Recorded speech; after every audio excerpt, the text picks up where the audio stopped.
And so I return after a very, very long time away. I do apologise. And this is the first of my shorter videos. I don't know how short they're going to be, but we'll see. And I've got to thank Jacques Pepin for the inspiration of doing what I'm doing today. So lentil and sausage stew.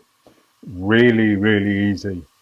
Sausages, get some nice spicy sausages. I've got chorizo sausages here. You can get Italian hot sausages, whatever. Anyway, cook the sausages for a few minutes on their own. So about 7 or 8 minutes, and then we start going in with our vegetables. So 3 cloves of garlic chopped,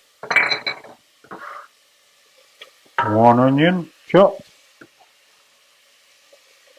1 carrot chopped, 1 large carrot, and 1 sort of medium leek chopped. And that's going everywhere. It's good to be back. Cook these for about 3 or 4 minutes. So 3 or 4 minutes just to soften the veg. Now about 3/4 of a can of chopped tomatoes. About 300 grams of lentils, thoroughly washed. These are green. I like green for this recipe. You can use puy lentils or French lentil, but I'm going with green on this. And then 750 ml of water. Add a little salt and pepper. And essentially now, this is just going to cook until the lentils are ready, which is going to be about 50 to 55 minutes. So low heat in the corner, 50-55 minutes. Keep checking. If it needs more, it needs more. Oh yeah, don't forget to deglaze the pan because you've probably burnt a little bit on from cooking the sausages. So yeah, deglaze the pan.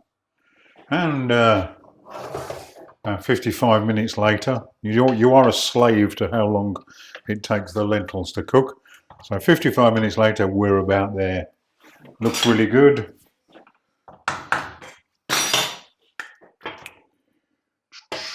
Lentils are as soft as can be.